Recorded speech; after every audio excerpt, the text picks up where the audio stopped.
Welcome to the Spectrum Lounge podcast, where we discuss creatives of color disrupting the game in TV, film, and pop culture.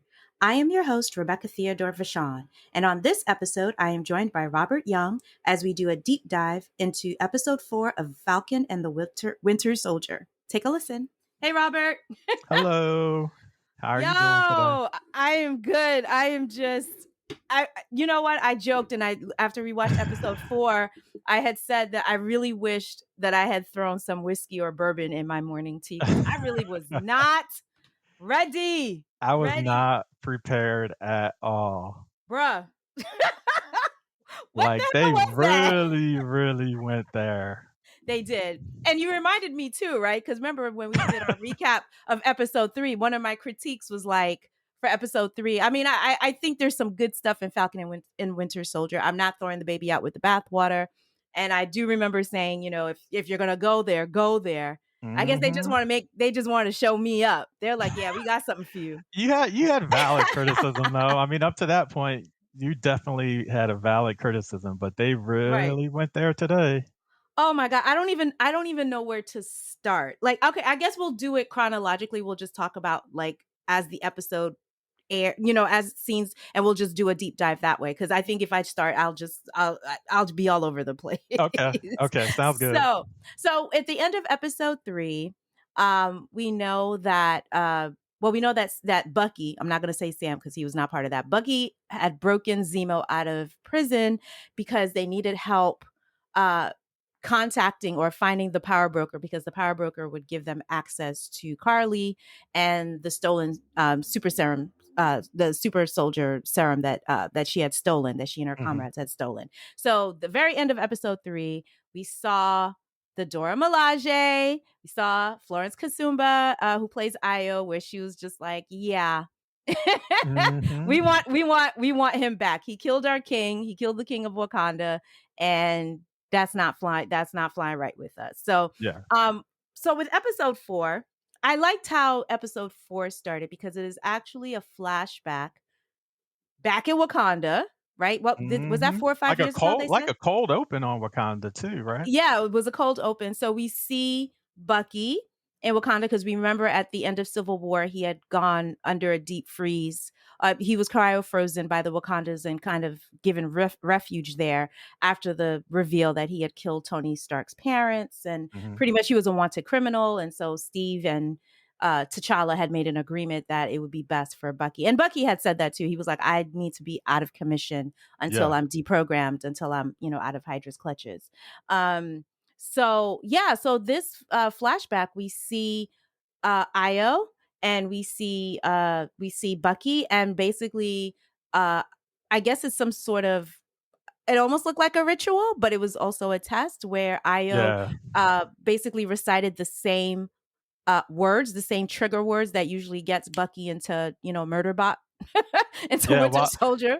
Yeah, while at the same time she had her spear and was prepared for him to, Oh, she was like, on the come at ready. her. Yeah, she was ready. She was on the ready. Let me tell you something. That scene, and I think episodes like this is what reminds me why it is so important when you are casting, because people have this idea that, oh, when you're casting superhero shows or comic book adaptations, you don't need to get a really good actor as long as they're Mm, cute and they know how yeah. to shoot. And no, No, no, this one really showed it. yeah, Sebastian Stan was like, I'm going to show you why they cast me as Bucky, okay? And I got to tell you, so she's reciting those same trigger words. And I think the thing with Bucky is that I think he was afraid. I think he was afraid that it He might still was. work. He And was. she recites the words and nothing happens. And so basically she's like, you're free. But it was interesting that she said that he was free, right? Mhm. And while she's saying these words, I love how the camera was focused on Bucky's face because he was terrified. I think he was Yeah. terrified. And also, I think we forget that, even though this idea of brainwashing by Hydra is sort of like it's a comic book trope, right? Trope. Or it's a Mhm. trope. But I think what I loved about Bucky's story arc throughout the MCU is that it has very real world consequences. Like we forget, like, yes, he was cool as Winter Soldier, but he killed people and he murdered people. Mhm. Innocent, not so guilty, and guilty. Um, and he has to live with that. Yeah. And I we've said this, and I love the fact that that Marvel holds him accountable. They're like, yes, this very awful thing happened to him, and no, it was done against his will, right? I mean, they Yeah. Hydra brainwashed him. Um, and but we have to think about the fact that this was a man who was physically, emotionally, and mentally tortured. He was twisted into that persona. Mhm. That was never who Bucky was, right? Because you go Right. back to first Avenger, there's a reason, and you said this, there's a reason why he was Steve Rogers' best friend. Yeah, yeah. Because Steve could see Yeah. his heart was just like his when they were growing up. Yes, absolutely. And he was always the one, standing up for Steve when, they were bullying him or whatever. He was like, "You're gonna Mhm. get, you need to stop getting beat." You know what I mean? But he Yeah. was just, and it's such a tragic story to see how someone's so good with good intentions, um, and Can be then twisted. to just be so twisted, and they never erase that. They don't try to whitewash it. It's like, and he has to live with these consequences. And the thing with the Dora is, yes, while Shuri and the Wakandan tech definitely lifted that brainwashing, he is still left with those memories. And I think Yeah, that's what's so compelling, because if they had done the easy storyline of, oh, we're just going to wipe his memory clean so that it'll just be the good Bucky, I don't think his character would be as compelling. What do you think? I agree. I agree. I mean, like you were saying, he did these things. He may be innocent because he was under control, but he physically did these things. So Right. he has to live with this. Mhm. And it really reminds me, I mean, we talked about my military career earlier, Mhm. but I mean, it really reminds me of what a lot of us that served in the military kind of have to reckon with when we Mhm. get out. And Right. I mean, depending on what you did while you were in, but you have to confront this stuff. Mhm. Um, it definitely reminds me of that, and I think that's why him and Sam kind of Mhm. have like this, this brotherhood that even though they try to fight it, because Sam has experienced that, but Sam Mhm. has also tried to help other people through that, and I think Sam has been trying to help him on the low through that ever since they met each other. Right. Right. Oh my gosh. It was just, I just felt for him. And then when Io said that to him, where she was like, "Well, you're free," Hmm. but like, just Is the he? acting, like, yeah, exactly. Yeah, He is still tortured. Like, that was a flashback from 5 years ago, 5 6 years ago, and still modern day. He's still wrestling, and this is 5 year post blip, you know what I yeah, mean? And so yeah. he's still wrestling with these things. And I did want to bring this up because there's a couple of things that I wanted to talk about before we go into the rest of the episode, because I wanted to address this because this was driving me crazy. Okay. We've been seeing some conversations on Twitter where people are comparing Bucky and Wanda. So I'm going to try to be as Mm, sensitive here as possible, but let's lay out all the cards. okay. There's this argument or this debate that there is a double standard in the way that people empathize with Bucky versus the way that people empathize with Wanda, right? Wanda did Mhm. bad things and she has blood on her hands, okay? Because people could be like, "Oh, Westview, she didn't kill nobody." Okay. Hmm. She physically restrained them and brainwashed Right. them, like Bucky, okay? So Mhm. she was on some Hydra shit, right? She's Well, I just mean, learning. she was taught by Hydra, so I Thank mean, you. Thank you. hey. And yeah, so she was just using her skills, how she was taught. And so Mhm. there's been this debate of, well, there's more sympathy for Bucky versus the sympathy that that the lack of sympathy that's been shown to Wanda. And of course, I've got these white women in my mentions talk about, oh, it's a double standard and Mhm. it's misogyny. And I'm like, all right, y'all getting on my nerves. So let's unpack this. Okay, let's be very clear. I'll just say, and then I want to hear your input. Okay. Number one, while they have similar stories in the fact that Wanda and Bucky were both agents of Hydra and Mhm. were enforcing and working for them, let's be very clear on something, okay? Wanda and Pietro volunteered, okay? They went Yeah. to Hydra and they were like, yes, you can experiment on us and we can be, you can use us as weapons of mass destruction, right? And Mhm. let me be clear, I'm not dismissing the trauma that led to that, because there's a very real reason why Wanda and Pietro uh, decided to do that, why they decided to be agents of Hydra. It's because of what happened to their parents. Their whole their parents were killed. It was a Mhm. Stark bomb, 2 days. And yes, I can absolutely empathize with that. And yes, absolutely, these things will make you, that kind of trauma can really put you on a really dangerous path, right? Definitely. But that being said, they still volunteered. You know what I mean? Mhm. Bucky did, and please go back to First Avenger if anybody wants to debate us on this. On First Avengers, this was a mission where it was Steve, Bucky, and it was the Black Soldier played by Derek Luke, where his Yep. sort of like his team were trying to intercept this speeding train that had a whole bunch of Hydra weapons. And during the mission, Bucky fell from the train, Yep. and it was a deep ass fall. So I was like, yeah, he died. You know what I mean? And we come to find out when we watch Winter Soldier that Hydra had recovered him. They cut off his arm. And we saw this. They brainwashed him. Bucky Yeah. did not go in there like, oh, I want to be an agent of Hydra. I want to be a murder bot.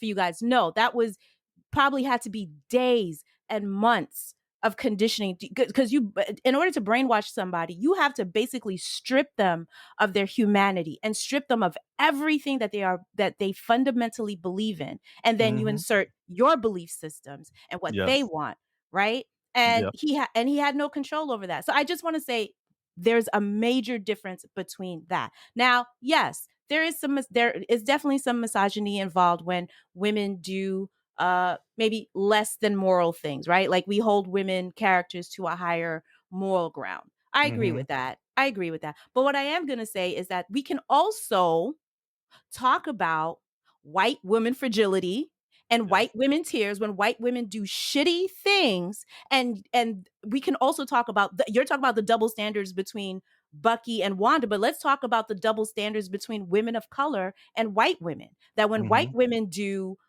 less than charitable things, and when they do wicked things, they're cool. They're a feminist icon. And when women of color do something, or black women, especially darker skinned black women, They're are done, radical. they're radicalized, right? They're Mhm. demonized, right? And Yeah. so I was just like, yes, but no.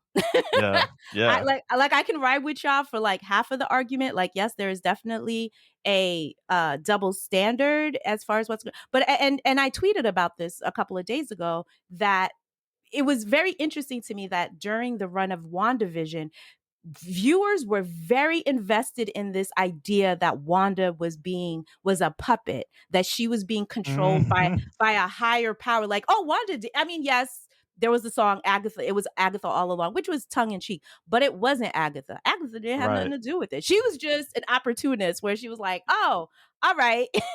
Yeah, she was just an accelerant, she was Yes. helping her do what she already wanted to do. Exactly, exactly. And it was just so fascinating to me how people were so invested in Wanda being controlled. And again, that goes back to white woman victimhood and white woman fragility, that somehow this woman, because let me be clear, Wanda is a woman. All right. Mhm. Because I'm like, you can't have it both ways. Because on one hand, people want to argue that, well, Wanda is, oh, she's younger. She's a kid. Isn't that what they say? She's a kid. She's a Yeah. girl. But I was like, this, she has a relationship with Vision. Okay. So Right.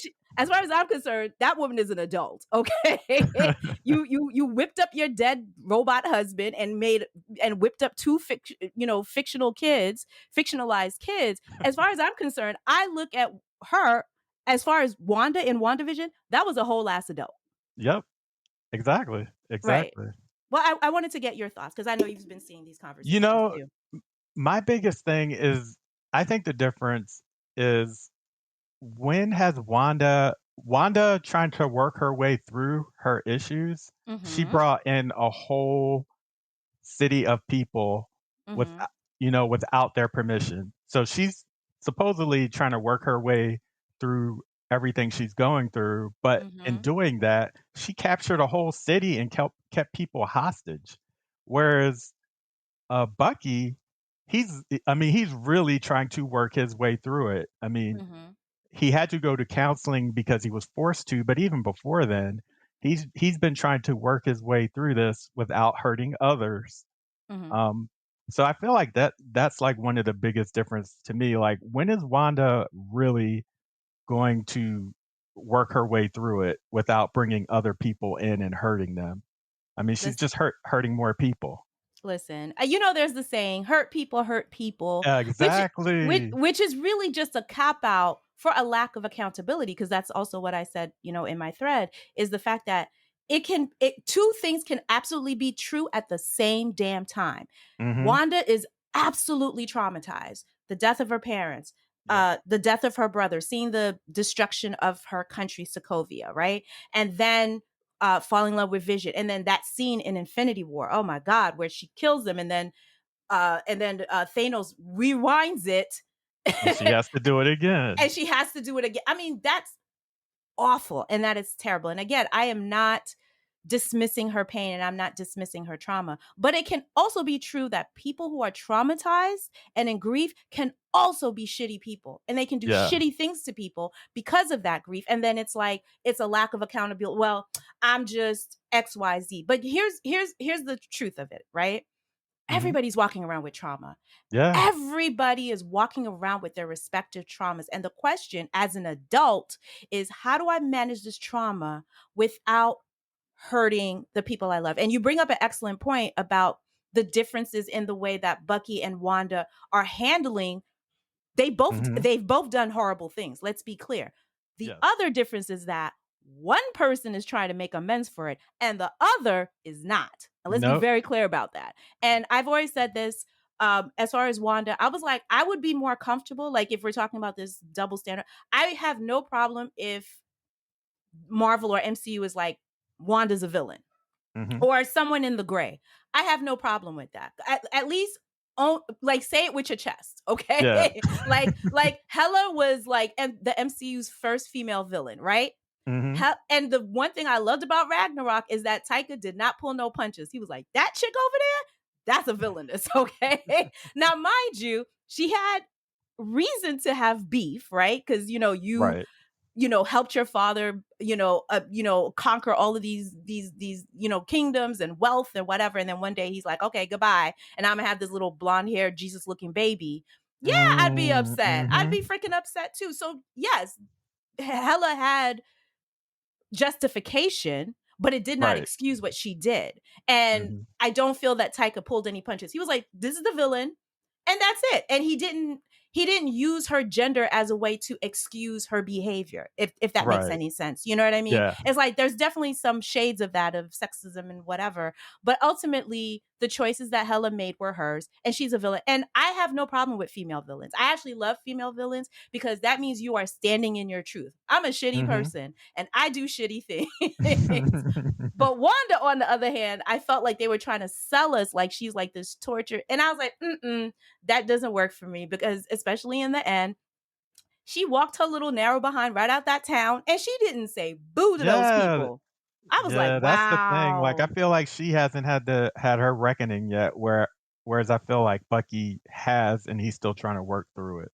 Right, right. So I think it's important to make the distinction that when people do horrible things, the question is, are they trying to make amends? Are they trying to have some sort of reckoning, as you said? And I do feel like there is a reckoning, like we said in the podcast previously. There's a reason why Bucky is not Captain America, and a reason why Steve did not give him the shield. Mind you, Mhm. that's his best Exactly. friend. Let's think about this. Steve and Bucky have been friends for over 90 years. Well, not over 90, but they're old, right? They've been friends for Right. a very long time. And he was like, "You're my best friend, but you ain't ready to be Captain America." But again, that shows you the moral goodness of Steve Rogers, is that he was not biased by his friendship with Bucky, even knowing everything that he had. He defended Bucky like almost to the death against Yeah. Tony. You know what I mean? Like, that's my friend. But at the same time, he can say, while I would lay my life down for you, you ain't getting this shield. Yeah, and look that's what and right? Yeah, I was gonna say, and that's what we were talking this morning. I said Steve's superpower was being incorruptible. He's Mm, he's not infallible because Steve made mistakes, but Steve was open to learning from his mistakes. But he's incorruptible. He has his his core, and he always sticks to his core no matter what. mhm. I love what you're saying there because I think there's a huge distinction, and I think this is why the MCU's version of Steve Rogers, and especially with Chris Evans, is so compelling to me. Is that they never made him like the Yahoo red, white, and blue. Mhm. I'm a patriot and whatever. It's like as consecutive MCU movie, we saw Steve start to question authority Yeah, and was like, I don't really, and with Shield, I think he said that in Winter Soldier. He was like, when he went to visit Peggy in the nursing home, he was like, the only reason, half the reason I'm even in Shield is because you founded it. Like yeah, so already he was disillusioned with Shield, and I think that goes back from the first Avengers movies when he saw that, Shield's agenda wasn't what he thought it was. You know what I mean? yeah. So yeah, and I agree with that. And I think that was a theme that seemed to run throughout the episode, right? It's this question of would you take the super serum if you could? Right? But Yeah. because the super serum represents so many things, right? It's about power, it's about privilege, it's about access, right? Mhm. And what's so fascinating about this episode is when that question is posed to each and every character in this episode, the answers are varied. And I think the answers give you an insight into the person, if that makes any Yeah, sense, right? it's funny that you Yeah. say that because I Hmm. didn't really think about it until you said that, but, I mean, Zemo asked Sam, Yeah. Zemo had his own chance to get it, and Hmm. he did what Zemo would do. He's trying to get rid of this stuff, Right. which, as much as I can't stand Zemo, Hmm. that one part of him is, like, the truth, I didn't know you hated Zemo. That's why I'm I laughing. I d I don't I mean, I guess hate is a strong word, You but don't I like him. mean, yeah, because I know he's, like, he's gonna, like, really do something tragic. Oh, Like, I feel like absolutely. next episode, he's gonna do something that's Mhm. gonna make me, like, really hate him. Yeah, yeah, yeah. Because I mean, basically in this episode, it's a race against time to find Carly Morgenthau because we know that they took 7 of the serums. Her group is 7 of them. They took the serum, and so they had at least another 12, 13, or something like Yeah. that, right? They still had more serum left. And Mhm. so yeah, so when Bucky, so going back to the beginning, Bucky and Io are in the alley, and Io basically gives him a time. He's like, I'm gonna give you 8 hours, because she's like, how could you release this guy after everything of the hospitality that we showed to you in Wakanda? And this is how you pay us back, Mhm. just like a white man. And he was like, nah, it's a means to an end. And she was like, all right, I'm gonna give you, was it 8 hours? I think it was 8 8 hours. hours, yep, 8 And hours. that's it. And I was like, and she's not giving you 8 minutes and one Not a second. second more, nope. That's it. And so yeah, and so it's basically they track down Carly. And the thing with Carly, Carly is more highlighted in this episode, and I did want to talk about her because the end of episode 3, we were able to see how far she was willing to go to accomplish, the means to her end. Right? Mhm. Like she's radicalized now. This is not just Right. some, you know, Twitter hashtag like, hey, fuck the GRS or whatever. No, Yeah. she was like, Yeah, I'm she's all the I'm way in. yeah, I'm dropping bodies, I'm blowing up Mhm. buildings.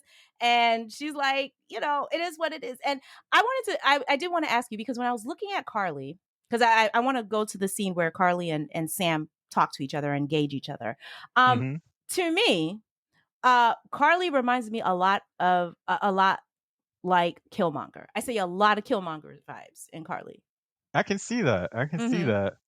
I think they're a lot alike in the message they're trying to get out. Their methods are very different. I feel like Killmonger was a lot more radicalized Mm-hmm. than Carly was, even though I feel like Carly may be getting there now. Yeah. But one thing that I never felt about Killmonger that I do feel about Carly is Mm-hmm. like what happens in this episode. I Yeah. feel like Carly might actually like learn from it between what happened in the episode and her conversation with Sam, I feel Right. like there's still some good in her, Mhm. and I feel like that still could be tapped. Where I feel like Killmonger, not that Killmonger was bad, I just feel like he was just like fully radicalized, and I don't know if he could have ever been pulled back all the way. You know what I mean? Right, right. Yeah, I mean, he made his thing. Yeah, and again, it's like these sympathetic, morally Hmm. ambiguous characters, and it's like, and it just takes a tip. It just takes something to tip you to one side or the other, Yeah, right? They're yeah, walking, and then it'll be one. It's like you said, either she's gonna see the error of her ways, or see that she needs a different way, or she's just gonna lean into it and then too far gone. And so right. what's interesting is there is one scene before that I want to talk about. This was when Zemo, Bucky, and Sam were talking about Carly, because Zemo is basically on a mission where he was like, we got to take her down, right? Hmm. And I loved what Zemo said. Zemo, let me see if I can find this saying. He said that let me see if I can find it. I Da, da, have da, it. da. Is the Oh, one you that have the it? desire to become a superhuman cannot be separated from supremacist ideas. I was like, bitch. Hmm. Oh, I was like, oh, we're going there? Okay.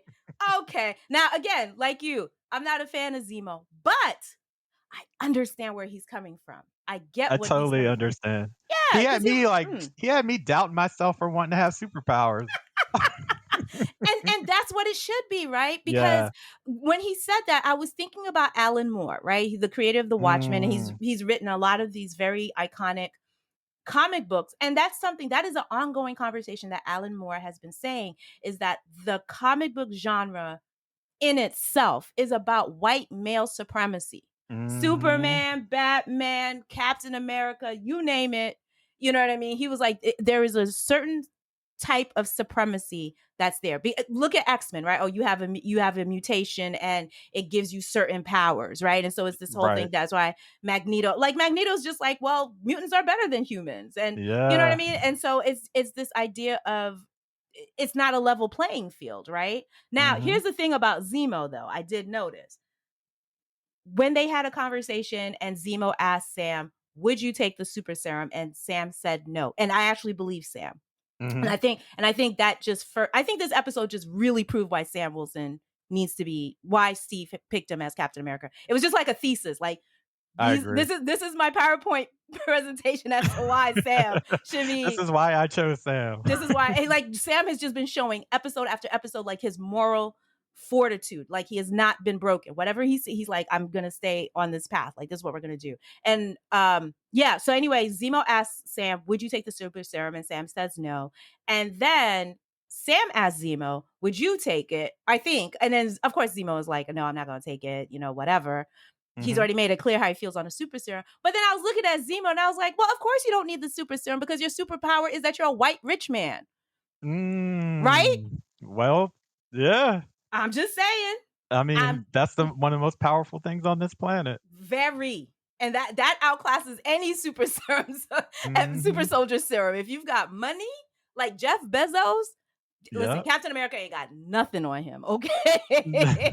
Nothing. Because, you know, if this was if we had a comment where there was like some sort of Jeff Bezos type villain in Captain America would be in trouble. Like, because he could Mhm. easily pay people to fuck him up. You know what I Yep. mean? Like, yes, he has superpower, but he's not immortal. Like, he could die from a bullet. He could die if you blow his brains out.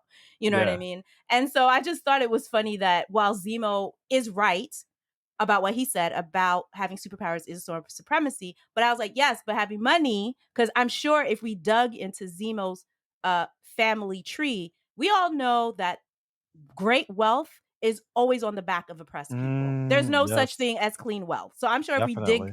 deep enough in Zemo's, whatever, we would genealogy, we'd find some really dirty, whatever. Absolutely. Yeah. So basically they go to try to find Carly. And then Sam, through Zemo's little recon, they are able to find Carly, and Sam basically says, and then by the way, John Walker and Battlestar find him, and they're like, okay, we're gonna talk to Carly. Of course, John Walker is the hothead.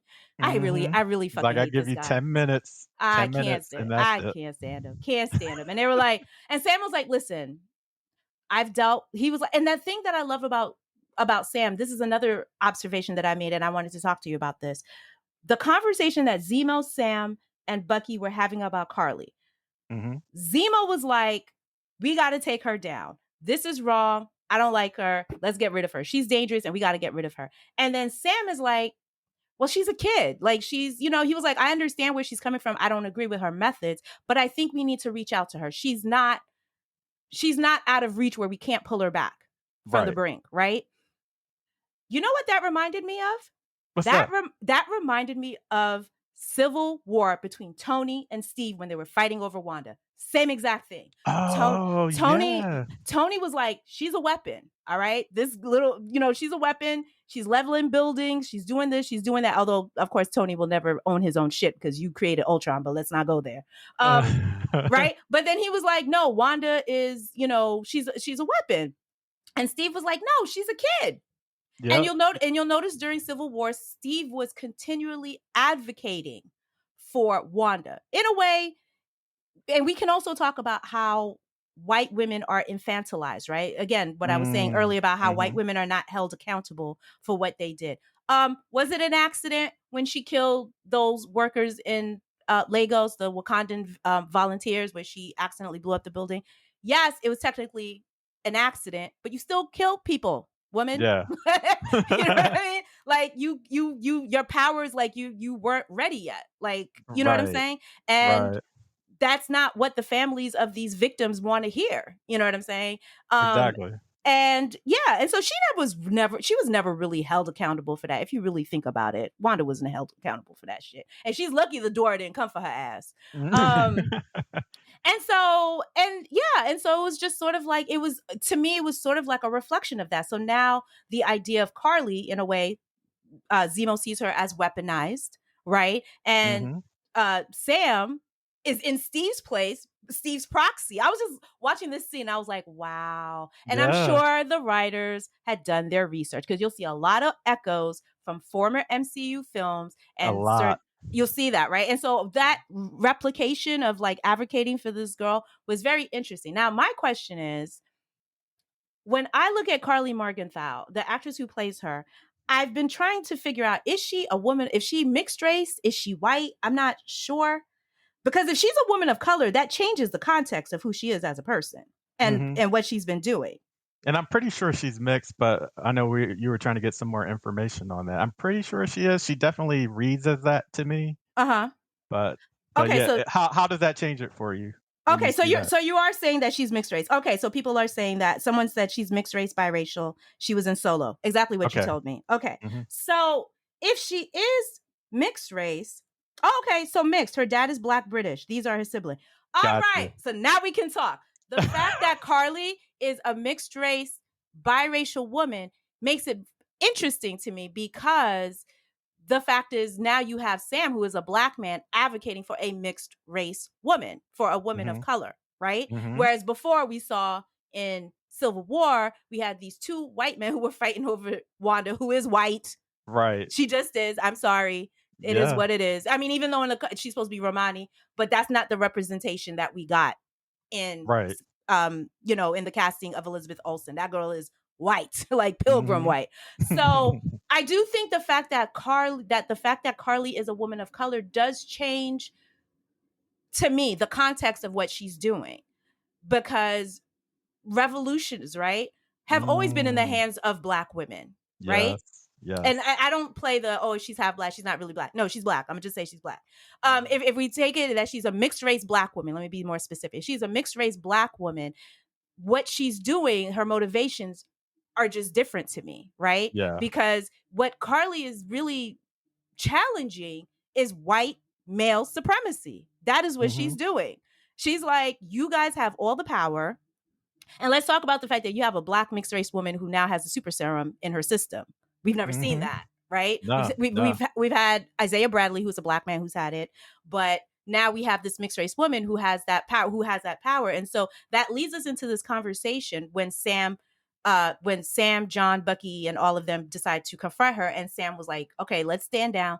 Let me talk to her." John was like already like to fuck her up, and Sam was like, "Sit your ass down. I'll go in there. I've dealt with because Sam is like she's dealing with trauma. This is clearly Right. somebody who's dealing with trauma. Let me talk to her." Right Mhm. again, which is kind of like shades of Monica Rambeau and Wanda. Let's put a pin in WandaVision. Yeah. Let's see how those played out. Okay. Yeah. So Sam goes and uh he talks to Carly to try to because they're at the funeral of the her grandmother or whoever it was. I forgot what her name Yeah, was. it's kind of like the mother figure for all the people that were in the camp. Yes, yes. And so what did you think of that conversation? Because I loved it. I really loved Other that scene. Yeah, the conversation was fantastic, and it felt like it was just like it kept they kept challenging each other. Carly would say something, and it would challenge some of Sam's ideals, but then, of course, Sam would just come right back Hmm. and say something to challenge Carly, and they were just kind of, like, playing off each other so Hmm. amazingly. I coulda Yeah. watched that probably for, like, another 10 minutes. Yes. And I loved it. And the thing, and I think that scene particularly highlighted. I have to say that this show makes me love Sam more and more. You know me. Yeah, me too. I was very indifferent on the movie side of the MCU. I was like, all right, Anthony Mackie. But Mhm. this series, it's like you're really going into a deep dive into what makes Sam ticks. And he was like, listen, there's just going to be more bloodshed, and he's trying to find a bloodless solution or a Yeah. non-violent. So he's kind of like the MLK, so to speak, right? But he's like Mhm. he's trying to come in. He's like, listen, both of y'all have valid points, but let's calm it down. Let me talk to her or whatever. And I just love that he was challenging her ideas because Carly's like, because she's a little spitfire, right? She was like, Yeah. listen. You know what I mean? These systems of oppression, they have got to go, and She was spitting straight facts, she though, you was know? though. I was like, you can't sit there and be like Carly's wrong. She is Mhm. because she's a victim and she's an oppressed minority, right? Right. She's a part of an oppressed segment because we know with the GRC, we know from what I'm piecing together in the 5 years when the people disappeared from the blip, people were able to cross borders, go into other countries, build communities with each other. And I loved what she said. I think she said this during the memorial service, right? She said, "For we are all one world and one Yes. people, so live accordingly." I love her. She's like my new hero. And so she's like, we're trying to create this world of harmony and peace, and then the people come back, and then the GRC comes in, and they're like, "Oh, all of this that y'all built, it's just invalid. Goodbye." Yeah, yeah, And what did just they call it? The Patch Act that yeah. restores all of the borders and all the quote, "normalcy" before the blip. Right. And I was just like, oh no, y'all are not gonna do that. Mm-mm. And it was just, yeah. And so she was like, she definitely has a right to be upset. And she was like, um, she's like, I'm just fighting fire with fire. That's basically her mentality. And Sam was Right. like, and so Sam introduces the idea. I guess he was remembering what Zemo told him about, having being superpowered is a form of supremacy. He was like, you don't think you're a supremacist? And she was like, oh no. She was just so offended. She was like, oh, not me. I'm trying to fight. And this is why I'm doing it. And he was like, and I love what he says here. He was like, you do have more of the serum, right? And she was like, yeah. And he was like, and your intention with those serum is to build your army. Right. She said Right. nothing. That's Nothing. supremacy. That's Mhm. supremacy. That's what it Mhm. is. And it was like, because you're not trying to share that super serum to cure people of cancer. You're not using you know what I'm saying? Like, It's it's for like, power. it's Yeah, for it's for more power. power. Yeah. And one of the things that what I was thinking about when I was watching this was when I think about the Matrix, right? Mhm. And Matrix Revolutions, the whole part of the premise of the Matrix is the fight between the humans and the robots, right? And Right. it was just the humans were on top, they were the supreme beings, and the robots rebelled, right? The AI rebelled, and then they are on top. And so this Mhm. fight that they've had between the humans and the AI and the robots is really about supremacy, right? And we've seen Right. that. And that's what when you talk about revolution, is that not 360? It's a circle, which means you start right back where you started. That you go back right Mm. to. So it's really about, if you look at the history of the world, regimes that have fallen, it was like the oppressed would be like, we don't like this regime. They kick the regime out. Okay, a new regime comes in. and then they do the same fucking thing. Yeah. So Yeah. they're like, because they're like, well, we can do a better job, right? But then once Hmm. they sit in the position of power, right? Because what is it? What's that saying? Absolute power corrupts Corrupts absolutely. absolutely. Yep. I mean, listen, and let if you really, really want to take it there, I'm probably gonna lose some followers for this. We're kind of seeing this in real time, right? Are we Hmm. seeing like a lot of Black activists that got their start through Mm. BLM, through Mike Brown, Trayvon Martin? A lot of them were, became like these social media activists or whatever, right? Right. And then once they got the book deals and the TV spots and the this and that, Yeah. and I'm not mentioning no names, but there's a certain person who is seen as a Black activist who just did a Cadillac commercial. Yeah. Child, I was like, Yeah. all They're hitting right. so many timely topics in this show. So these people that they were the ones that were on the ground saying, we are fighting against white supremacy, right? So you know Mhm. what white supremacy does? They were like, here's a check. And they took it. And they took it because then Yep. once you take that check, you can't talk again, you can't speak out against them. Nope. And we've seen that a lot of times, and companies do that. Like if if you'll see you could have somebody who's like, you know what, I don't like XYZ company, and they're just constantly tweeting about them, constantly tweeting about them, constantly critiquing them. You know what's the smartest business move? You hire that person. You hire that person, because then when they sign that the confidentiality and the non-disclosure, That's it. it's in your employment contract. You can no longer speak against them. Yep. And that's how insidious white supremacy is, right? Or supremacy in general, is that the people that you just sort of absorb them and you assimilate them, right? So then they still think that they're radical and they still think they're doing the work, but they're not. Nope.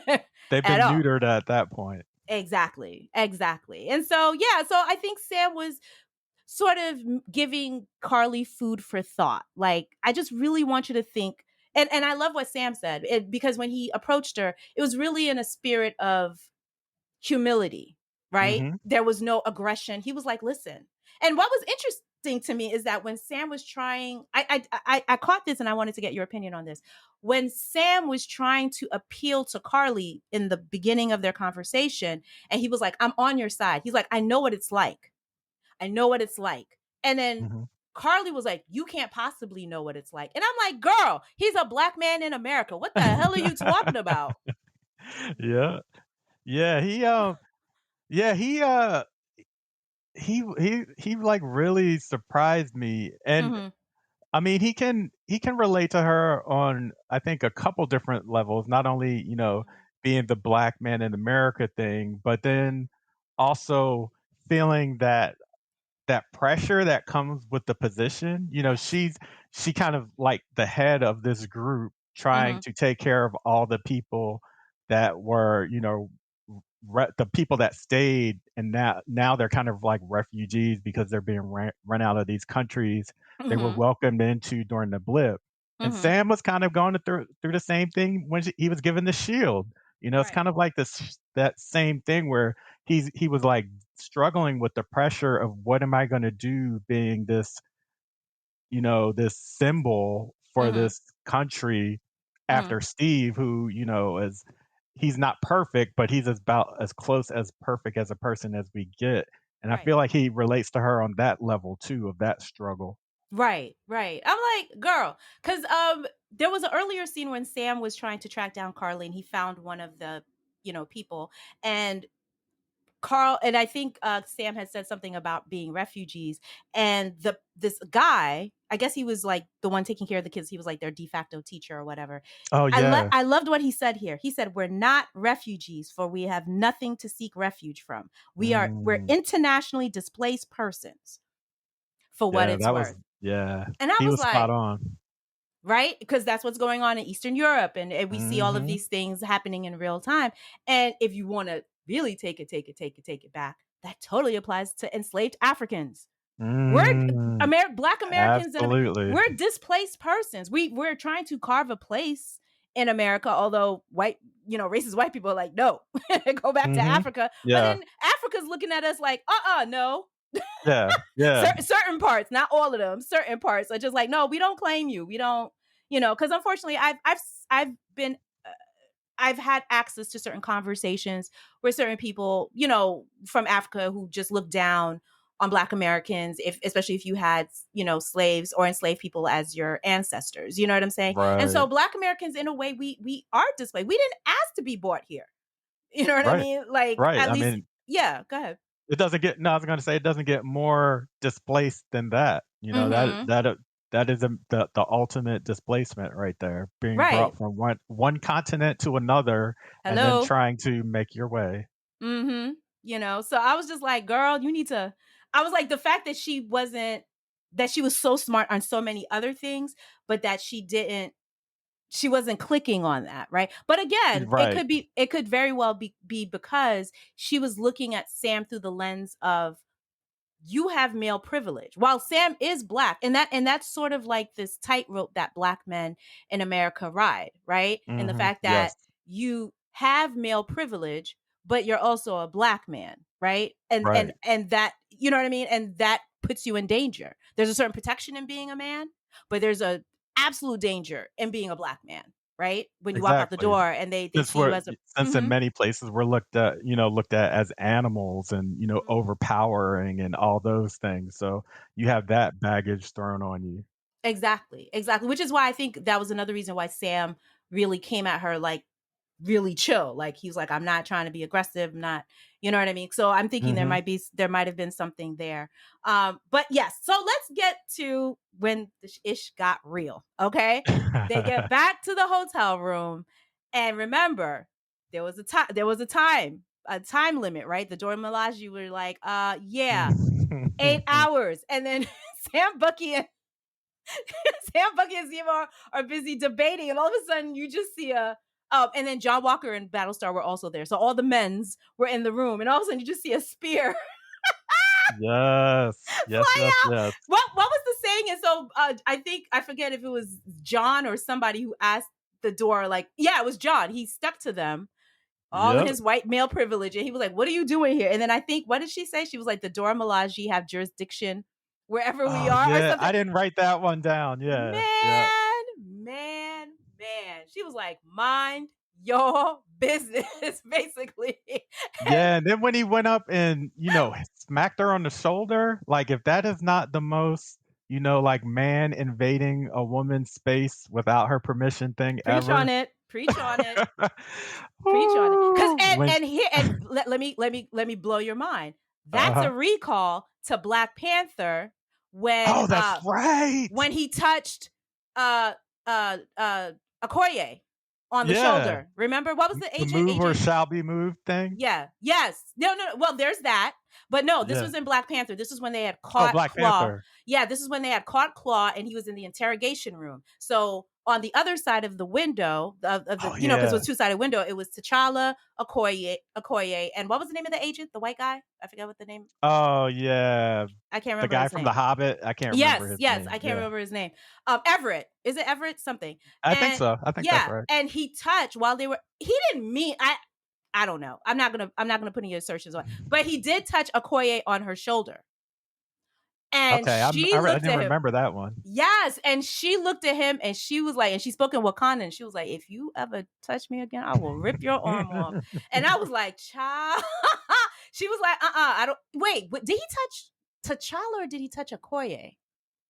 I'm I trying to remember wanna who. say he tried to touch a T'Challa, but Okay. I don't remember quite clearly. Yeah, he touched one of them. And that Mhm. and that to me was a recall of that scene of I wouldn't be surprised. how white men have like, or white people have like this, they have like this uh artificial familiarity with Black Mm. people, the way that white people Mhm. like to touch Black women's hair, right? Yes, yes, Oh yeah, yes, don't touch my hair, okay? yes. Don't do that. There's plenty of stories, or yeah, or I'm sure you have a mixed race daughter. I'm sure that there were white people trying Mhm. to touch your baby. All the time. Yeah, they did. They tried. There you They go. tried. There you go. Yeah. Whereas they wouldn't do that to a white baby, right? But because Right. they see that she's mixed race and they see you, oh, that's your, and then they're just looking at her like, you know what I'm saying? Mhm. So yeah, so oh, John Walker, he touched her shoulder and Dora A Milaje A fucked him up. Aya gave him those hands. Well, actually, in that case, she gave him the foot. She did. because she kicked him into the spear. Can we talk about that fight scene? Because it was Oh, giving that me was everything. amazing. Oh my God. That was amazing.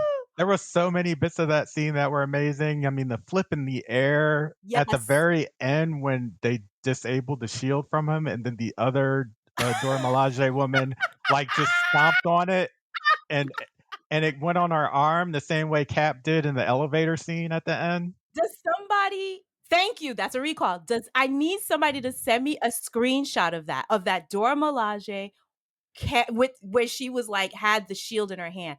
That was so freaking That was so epic, dope. right? That was So you have so so it's because she is like a representation of blackness that is not imperialized, not colonized. And then Mhm. she's got the most imperialistic symbol in her hand. Like what? What? And just fucked up the person that was carrying that shield. Basically, she was like, "You ain't shit." All It right, was and then she, amazing. It was amazing. oh my God. And can we talk about how John Walker looked so hurt? Like he was like, "I know these black women should just skip my." Because remember what he Yeah. said. Because remember what he said. He was like, "They don't even have the syphilis serum." Yeah, he was broken. He was broken. But again, I'm gonna take it there. Is this not? Does this not play out in real time with mediocre ass white men where black women who are smarter than them, more accomplished than them, just stunting on them, Absolutely, absolutely does. and these white guys Mm. just be like, I don't even understand. Oh, you don't understand that she's an Ivy League educated PhD Right?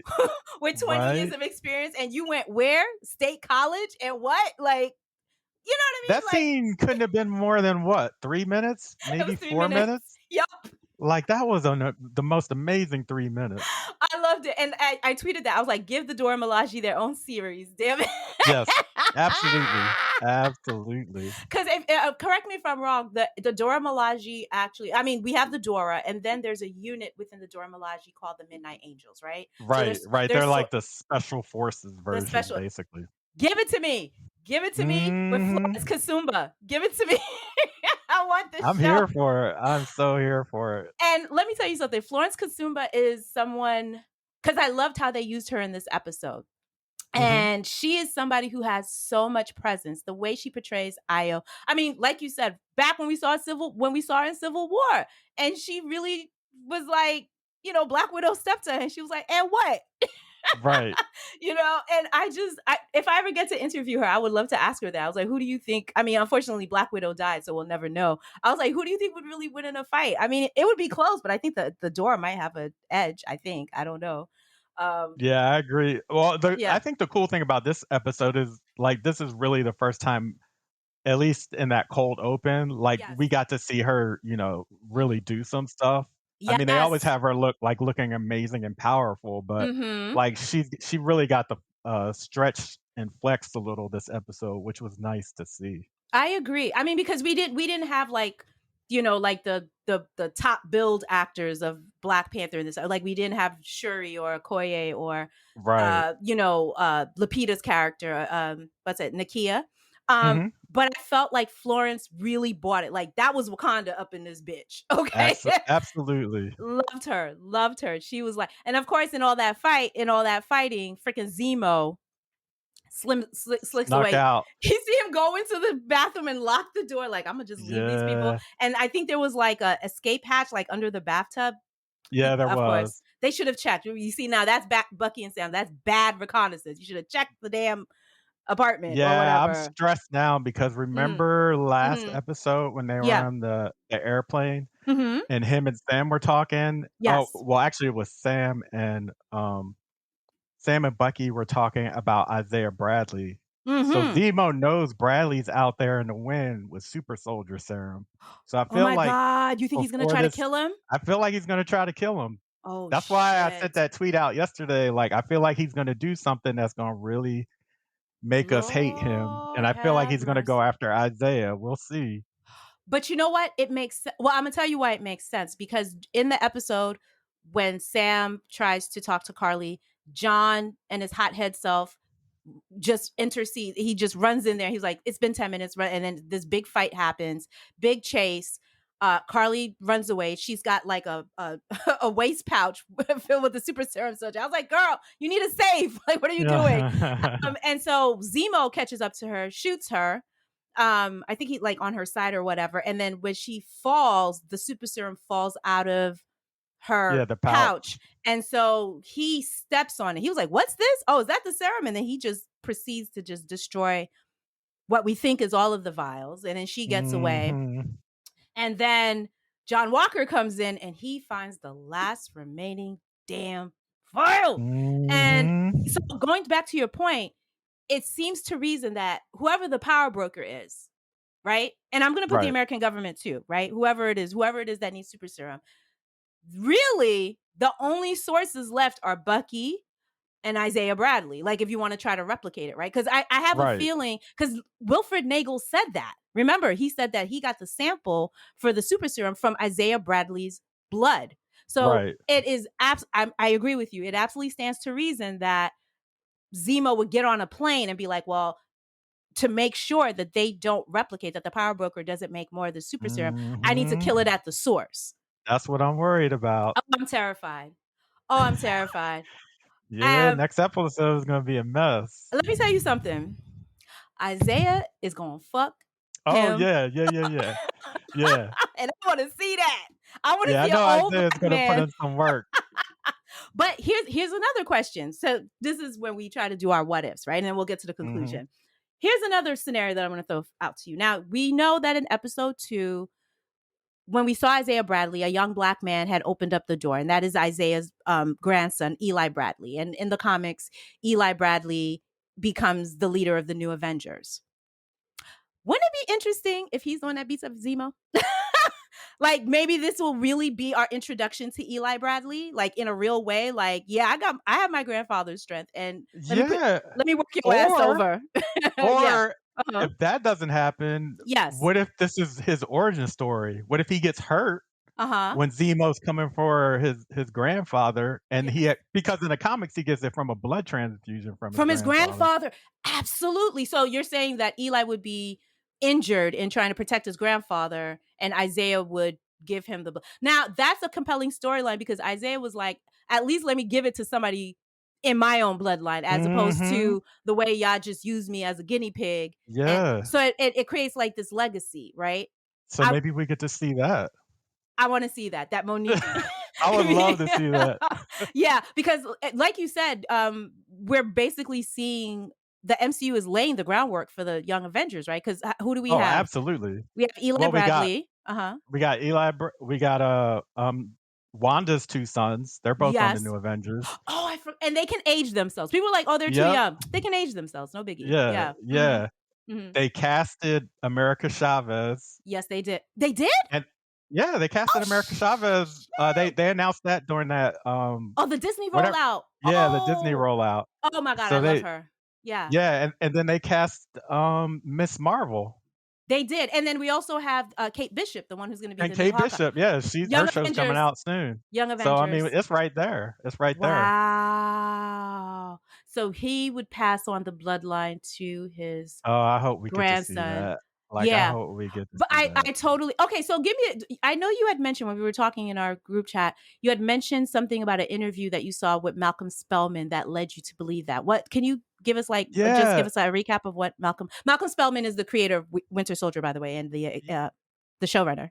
yeah. In an interview, he said episode 5 was going to be like a hard hitting Mhm. episode. He didn't like really give too much away, but it just gave me the feeling like that Mhm. it was going to be the episode that we really dig into the Isaiah Bradley part of the story. I feel Right. like he was kind of like dancing all around the outsides of it when he was giving the interviews. Ooh. So we'll find out next week. But that's Yeah. just the feeling that I got, is that Isaiah is going to be the focus of this I episode. love it. And I just had this crazy idea, and I just want to throw it by you. Because I remember when we did the recap for episode 2, and we were talking about Isaiah Bradley, and you made a really good point about how we know what Carl Lumbly looks like in real time. And Mm-hmm. you were pointing out the fact that he looked very, very old. Like, they aged him up in this Yeah. series, like with the gray hair and stuff. what if that's just makeup and just a damn disguise? Oh, you know what? I I'm didn't just think of saying. that. Like, he's living in this Baltimore neighborhood, and he was like, "I wanna be left the hell alone." And what if it is just prosthetics? Like, he just grayed his hair, and he was just like, They "I just just." want he wants them to think that he's old, even though he Yes. hasn't really aged. Yes. Yes. That would be crazy too. Yeah, like, to kind of give America, like, they released him from prison, and I guess he's just like, that way they would know that I'm not a threat. If I look old and whatever, then they'll leave me Mhm. alone or whatever. But I'm just saying that scene when what was it, that box when he threw it at the wall? Yeah, I yeah, was like, yeah, "Eh." I was like, "That ain't no old man." yeah, That is not an yeah. old man. I Oh, mean, man, I can't wait. yeah, yeah. So, oh, okay, okay. I really hope that next week is the week that this happens, but he said episode 5 is gonna be, like, Uh-huh. impactful. Wow. So I'm just like, "Oh, I'm trying to get ready." 'Cause I just feel like after episode 4, I feel like they got, because we've been saying that. I was like, you wouldn't just put Isaiah Bradley in there for like 2 seconds. Like, his No, his story no. is too big, too broad, and just really a part of the Captain America legacy and the story that they're trying to tell. But okay, so let's get to the ending because we need to talk about this. Well, we have a few more minutes.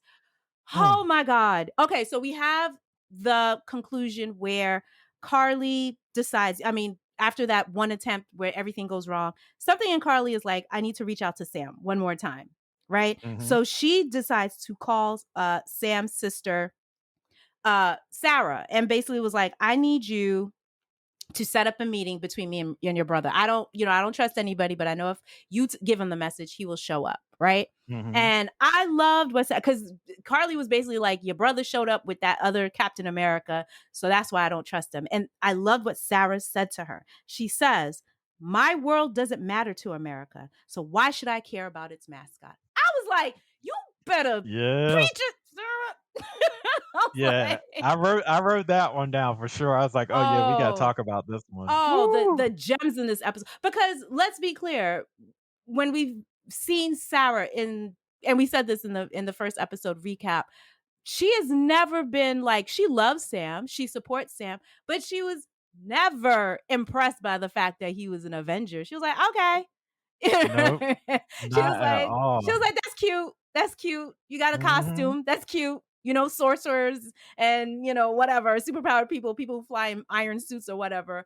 But Sarah has never really been like, because I think she's one of these very, and like I said, I think she brings a pragmatism to the show. And especially being a, Yes. a black woman, she was like, I know all of these things and the flying around, that don't have nothing to do with me. Has Mm-mm. nothing to do with me. And I'm sure there's a reason. I would even wager that part of the reason that Sarah feels like that is because in the whole Avengers lineup, there weren't no black women.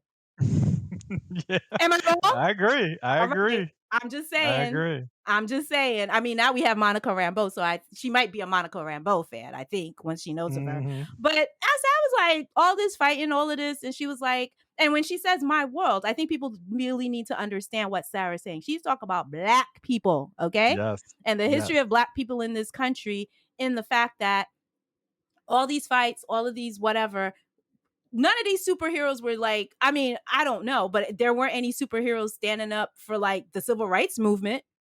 Nobody Mhm. was showing up marching with MLK or supporting Malcolm X or whatever. They had to be their own superheroes. Right. We had to be our own super. We couldn't wait for anybody to save us. It was like, okay, white supremacy, slavery, lynching, you know what I mean? Mhm.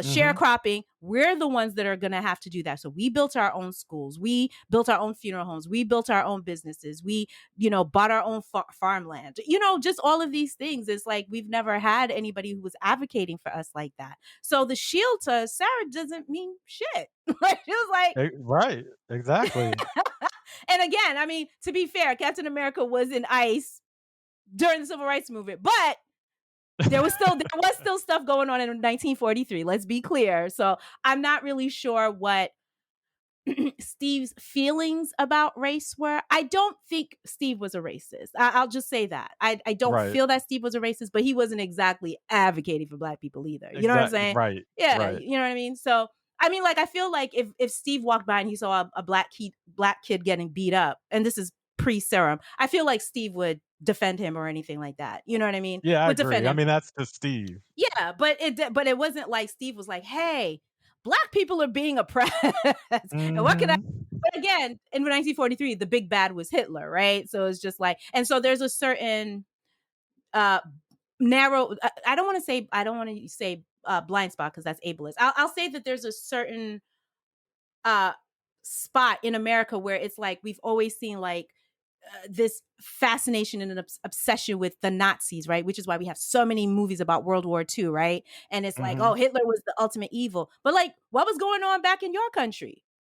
Like, you Mhm. guys got on ships to fight Hitler, but then came back and was like, see a black man be like, I don't want him living in my neighborhood. I don't want him Right. marrying my daughter. I don't want to give him a loan. You know what I mean? So it was just sort of Right. like Hitler, America, not that much Mhm. difference. I'm just saying, you Mhm. know what I mean? Y'all had Yeah, your own just little different methods. yeah, Just you had different methods. you had your own holocaust. Let's think about this. You kicked the Native Americans off their land and you stole their land. Then you enslaved Africans and brought them here to work for free, right? Mhm. And stuff. And then let's not talk about during World War II how you like took Japanese American people and put them in internment camps. Damn it. Yes. Yes. So it's just like, all right. But yeah, so at towards the end, uh, they finally catch up with Carly. Carly meets with Sam, and then stuff goes haywire. And basically, there's this huge fight, and then oh lord, Carly. Battlestar is there. They had caught Battlestar. He freed himself, and so he walks into a fight. It's Sam and Bucky and John Walker. They're fighting against the Flag Smashers, and then I think Carly takes Battlestar takes what was his name? Lamar and throws him against a column and breaks his neck. Oh Yeah, man. she was going after John Walker, and Battlestar Oh. tried to go in between them to block it, Damn and she it. she kicked him into the column. So she didn't do it on purpose. Mhm. He just happened to get in the way. Frick. Oh, that scene just broke me. I was like, the thing is, I really like Lamar because I thought Me I too. was thinking that maybe eventually he would see the error of his ways and be like, "F you, John Walker," and I'm gonna be over here with Sam and Bucky and everything. And but the thing is, I felt like Lamar was turning a corner because he was already questioning. Um, I mean, he pretty much questioned every time yeah, something was like a little sideways. So yeah, he had his own, hmm moral compass that was way different than John Walker's. yeah, yeah, and so that happens, and they run off, and that just gets. Oh, by the way, during this battle, that's when we realized that John Walker took the goddamn serum Mhm. because I think he bent a steel pipe, and I was like, Right, "Oh right. The guy tried to no, hit him with it, and he caught it and yes, just bent it like a pretzel. oh yeah." So Lamar's death just they run away, and he just goes into a rage. He catches up with one of the flag smashers. They're in the town square, and the guy is like, "I didn't do it." He was like, "I'm not the one." Because I think John was like, "Where's Carly?" or whatever. And he's like, "I don't know." And he was like, "I'm not the one who killed your friend." Oh my God. And then John takes Ooh. the shield and he kills this man. He Listen, just, listen. I wasn't ready, Robert. And I was not. that shot of seeing the shield with blood dripping on it, I was like, I'm not playing with y'all no more. Goodbye. Mm. The look on his face when he had it, in both his hands, raised it over his head, I was like, he's totally gone. I didn't think he Like, was he going is to do it. totally gone. I thought they were You going to pull know, like a Disney. I thought they would pull a Disney where he would find the errors where he's like, and no, he did it.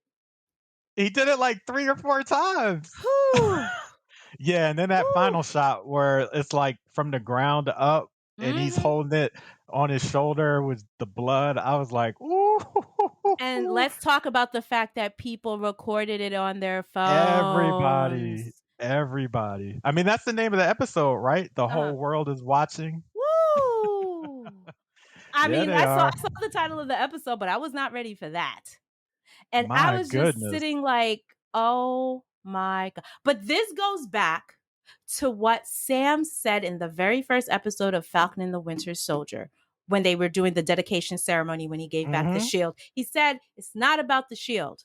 It is about the person behind the shield." Right? Yes, yes, Because the shield, yes. as we see in Falcon and the Winter Soldier, that shield and that legacy means very different things to different people. Mhm. Bucky sees it and he's like, that's my friend Steve. That's my connection to him. And I feel like the shield is sort of what is holding Bucky accountable to make amends. Like it's sort of like he has Mm. Steve's, like he's like, I want to live up to your trust in me. Right. Because Right. Steve basically put everything on the line for him. And he was like, the least I can do is try to be a good man. Right. Right. Sam looks at that shield and he's like, I see a lot of oppression and a lot of Yeah. lynching, a lot of blood. As a black man, I don't, you know what I'm saying? And then Yeah, Carly he's like, sees "I it. don't know what I wanna do with what I if I want anything to do with that." Yeah, Sharon looks at it and she was like, I lost my livelihood because of that shield. Because Yeah. remember, she stole it and, gave it back to the. So Yeah. it means very different things to people. Carly just sees it as like, it's white supremacy. Fuck that shield. You know what I She's mean? like, "That's outdated." It's She's like, "It's outdated. completely outdated." Did you notice earlier in the scene where one of the guys, Carly was sitting there and one of the guys was like, he called her the new Captain America? Did you catch that? Yeah, I did. I did. Child, because he was like, we need different heroes for different times, right? And so it's sort of Mhm. like this idea of Steve Rogers. Could Steve Rogers be as effective in this post blip world? Like, what does that mean? And it was just like, Well, I mean, we could mm-hmm, see just through the 3 movie arc and then, the mm. Avengers series that it was getting harder and harder for him each time, He left you it. know? He left it when Yeah, after that fight. exactly. He gave it up. He was Yeah. like, but here's the thing: even without the shield, Steve was still a hero, right? Because Mhm. Infinity Yep. War, remember, they had been on the run, and he didn't have the shield. He was disconnected from whatever, just his crew of people, Sam and Natasha or whatever. But he was still there, and it was fighting the good fight without Yeah, the yeah, he shield. got his little Wakanda tech and he did his Yeah, thing. yeah, and I think yeah, and going back to what they were saying about the serum, because I think Zemo, Bucky, and Sam were talking about that because Zemo was like the serum just makes people bad, whereas and Right. then Bucky was like, but what about Steve?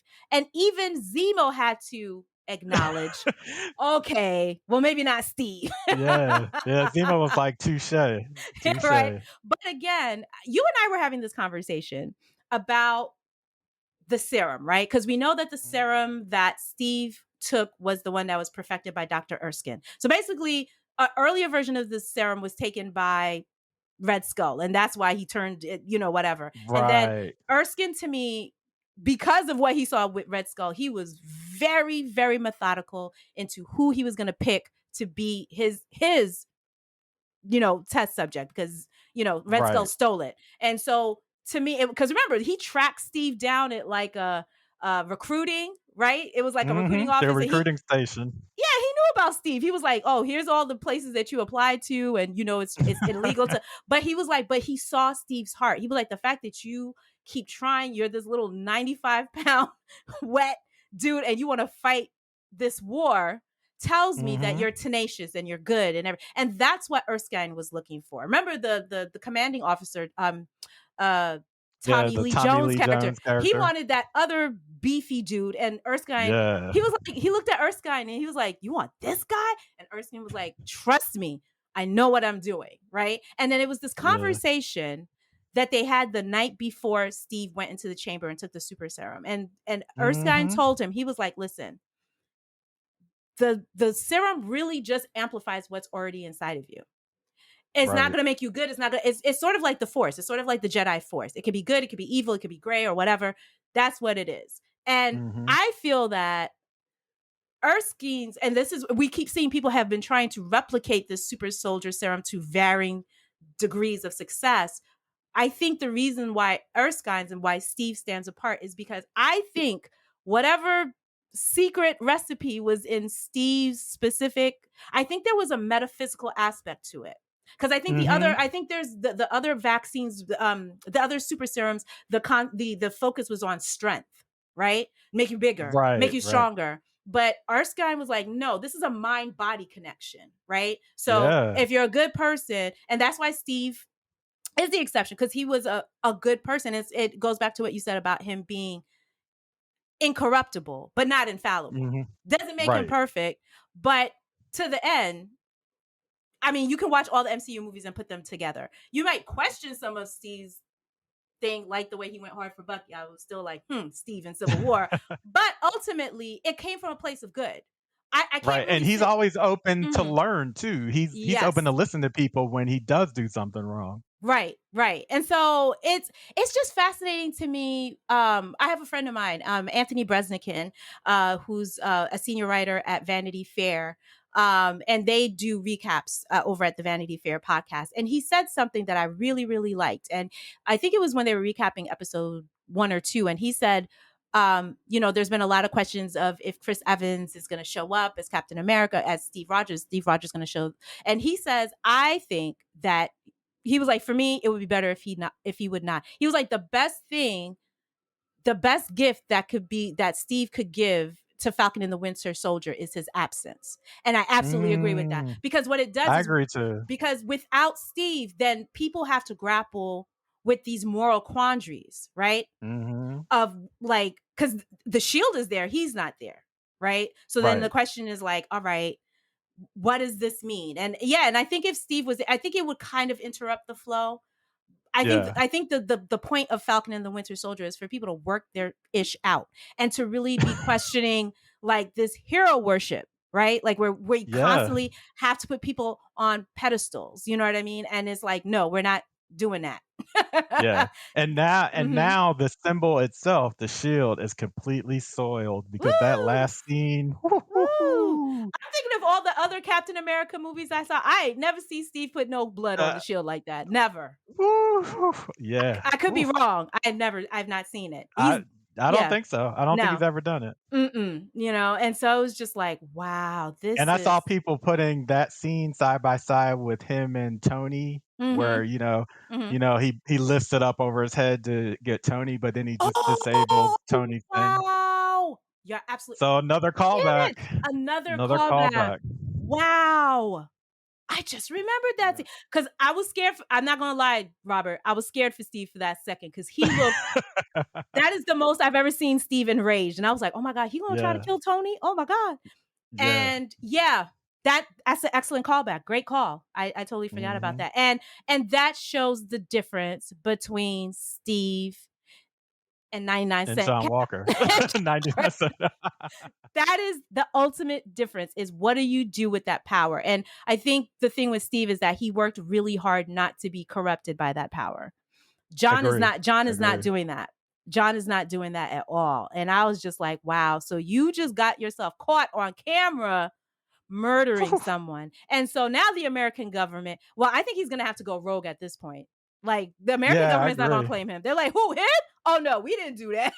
That wasn't us. Yeah, I could see it both ways. I could see like the American government trying to cover it up, Mm. but I also could see them, him having to go rogue. So I guess we'll see where they go with it. Wow. Yo, I think I'm going to have to watch episode 4 again Oh, I'm definitely gonna have to watch it again. with some liquor and some a joint, okay? Yes, I think I yes. need to be high and inebriated Mm, mm, cuz mm. there was just I have to say that this script was written by Derek Kolstad. I have to say, out of the 4 episodes, I really liked episode 1. I think Malcolm Spellman wrote that one because I love the tone and the setup of the Right. series. So I thought it was really good. 2 and 3, I mean, but 4 so far Yeah. This is is the the one is so the far. crown jewel. And I'm like, if y'all keep that same energy for 5 and 6, and I'm gonna say this, people are gonna be like, WandaVision, who? Like real talk. Real talk. Cause Yeah. they're like, listen, here's the thing. If you're gonna agree with Zemo with what he said about how being superpowered is a form of supremacy, then you're also gonna have to accept the fact that Wanda is a supremacist, is she not? Mhm. So Right, right. you can't agree with what Zemo said and be like, oh no, Wanda, no, she's part of that too. You know what I Right. mean? And then the question is, Woo. Monica has superpowers, so now the question is going to be like, how does, as a Black woman who now has superpowers, how is she going to fit in that? I mean, Yeah, we don't have yeah, we don't have her story yet, but it'll be interesting to see that. So, thank you so much, Robert. yeah, I mean, this episode is yeah. a little bit longer, but there was just so much to unpack. I really love this. It was just really, really making me think. Like you said, like just the idea of you questioning, do you want powers anymore? I think that's the point. It's so good. It's so good. It really is. The acting, Sebastian Stan, kudos. That opening scene where I was like, all right, Bucky, you ain't gonna make me cry at 9 Yeah, o'clock I in the did wanna morning. say that before I did wanna Mm. say that before we ended that. Yes, Like, please. that I mean, how many times do we get to see a male Mm. character in these superhero movies, like, ugly cry? Like, he Mm. was that's really the first time you've seen him, characters cry and Yeah. stuff like that, but, like, he had me feeling it. Like, we weren't even 2, 3 minutes in the episode, and he Mhm. had me feeling it. So, There's so much trauma that he's carrying around, and yeah, in that scene it was the shame. yeah, It's the shame of like, God, I did this thing. And knowing, like you said, like he didn't do it willingly. He was right. brainwashed into it. But that's what, to me, that is what makes Bucky, to me, different than Wanda, is the fact that in acknowledging the awful He has things to that own it. he has to own it. He has to sit in it. Mhm. He didn't fly away Nope. into some, cabin in the woods trying to, read up all the books on sorcery. He was like, no, I have to deal with this, and I have to make Yeah. amends for this. I have to somehow make this right, and somehow, you know, not make Steve regret his trust in me or his confidence in me. Like, I got to make this right. And that's all we can ever ask for. And I think that's the storyline that resonates with Bucky to me, is the fact that even in our worst day, or the, like, it's somehow you have to be able to have grace and empathy for yourself, Mhm. and somehow Yeah. try to work through that to try to be a better person. Because sometimes people just get so stuck in the inner dialogue in their head that you're a bad person, you're awful. And you know what I mean? Mhm. And it doesn't motivate them to shame. It leads to depression, sometimes suicide, sometimes drinking, drug abuse, whatever. And he's trying to take that inner dialogue and he's wrestling with it, and he's trying to turn it into something else. It's not easy for him. And I Nope. appreciate the writers kind of showing us that. Again, I have empathy for Wanda too. Don't get me wrong. I'll have more empathy for her when she has some act right. Right. And it's actually like for me, I'll be honest with you. I need a scene where Monica can just punch her in the fucking face and just be like, "Poop! I didn't forget what you did to me in Westview, bitch." Like, then I'll be Yeah. like, "Okay, moving on. All right, I forgive you, Wanda." You know what I mean? But to me, like, Wanda hasn't really owned her shit yet, and I think that's the difference between Wanda and Bucky. To me, it's like, we do awful things, and the bravest thing that you can do when you do awful things is to own up to it and just be like, Yes. how do I make amends? How do I not do this again? And hopefully to forgive yourself, because Yes. yeah. So we'll be back next Friday. Thank you for listening. I will speak to you again next Friday, Robert. Okay. Looking forward to it. And thank you, listeners, for listening to another episode of the Spectrum Lounge. See you on the other side.